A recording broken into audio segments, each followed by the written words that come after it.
Why don't we just forget about the huge tits for now, eh, Steve? Actually, I didn't want them. I know what I want. I know exactly what kind of movie I'd really like to make. Sex isn't an illusion. It just looks like one.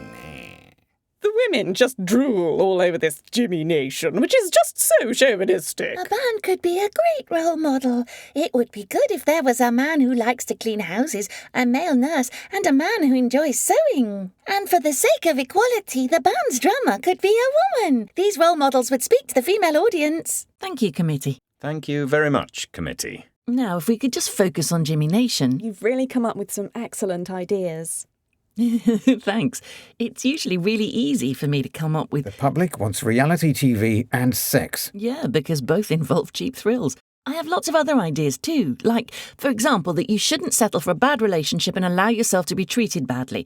It's better to stick to your fantasies than to be with someone you're not happy with just for the sake of being in a relationship. Yeah, right. I, for one, have never played pocket pool. One of Jimmy Nation's songs says, "You shouldn't give in to the first person you come across." So how are we going to get Jimmy Nation on such short notice? I got a message saying that you guys want to film my gig. But it's barely been 20 minutes since I left that message on your answering machine. Well, I took off as soon as I got it. Obviously, I got to help you guys out. All right, we need to start planning the shoot right away. Let's get going, everyone. Let's give it all we've got. Can you smell the beauty of the muskox? It's like a weather vane fluttering in the spring breeze. Yeah, sure. Are you, my little clam, as carefree today as a daffodil sprouting up from a crack in the pavement? Yeah, when you that's left right, that whatever message, you my little say. carrier pigeon, it occurred to me that perhaps you might be interested in spending some, quality time together after the gig or something like that. Yeah, that sounds nice. Let's talk more about it later, okay? I have to go set up the shoot. Hey, Kevin, how's it going, dude? Listen, I have something I need to talk to you about in private. What? I was just wondering if you could, do me a little favor. Depends what the favour is. Could you set up a date for Maria and me? Maria is so hot, I just have to get myself a piece of that. First Pamela, who this idiot doesn't even remember, and now Maria. This time, I want all of you to work together. Yes, last time we encountered some challenges. You screwed up. We had some problems with... And if you screw up again this time, heads are gonna roll. Ah, well, of course I'll set up a date for you and Maria. After your gig, perhaps? That's great. Here's my number. You can just leave a message on my answering machine telling me where I should be and when.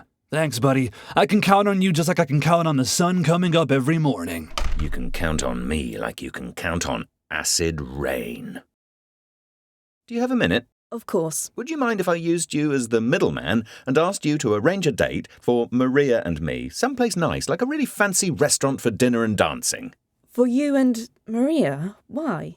Do you have something against the idea? No, of course I'll arrange it. That's great. Oh, yeah, just one more thing. I have a good and very lonely friend who really likes people with unique and eccentric personalities. Looks don't matter to him at all. Would you mind finding him a date and book a place for them to go? It doesn't have to be fancy. In fact, he really likes places that are down to earth. Just leave all the details on his answering machine. All right then. Take care. Thanks a lot, Bonnie. I hope Jimmy Nation's date ends up being some horrible freak. Steve, you're not all that busy at the moment, are you? Well, I have to edit mine. Yeah, well, take care of this for me, will you? Arrange a blind date with some guy I don't know at some dump. Did you get that? Good. In the first case, the date should be very eccentric. You got that? And also preferably ugly. Here's the number for the guy with the strange taste in women. Leave a message on his answering machine telling him what restaurant he should go to and when. Now, also for Kevin, the restaurant has to be really nice. I'm talking first class, and well, you have Kevin's number. You got that? Good. I'm already late for my next emergency meeting. So Kevin is going out with Jimmy, is that right? And I'm supposed to find a date for Maria. Who want to go out with that weirdo anyway? Well, these things tend to take care of themselves in the end. Alrighty then, let's start making some calls. Hello? Yes, I'd like to reserve a table. We have to make sure the cameras are ready before the concert starts. So what do you do? I'm a TV producer. Oh my god, that's so cool. How's it going, ladies? Who are you, jerk? I'll tell you in the morning. You girls ever seen a chair like this? Anyone want to feel it? It's mink. Do you know Jimmy Nation? You mean Jim? We're shooting his gig and I'm directing it. Wow, that's so cool. Listen, girls, we're trying to work here, so just stay back, okay? We're supposed to be shooting young people mating and you're driving them away. We're supposed to be filming young people interacting with each other, not you trying to mate with them.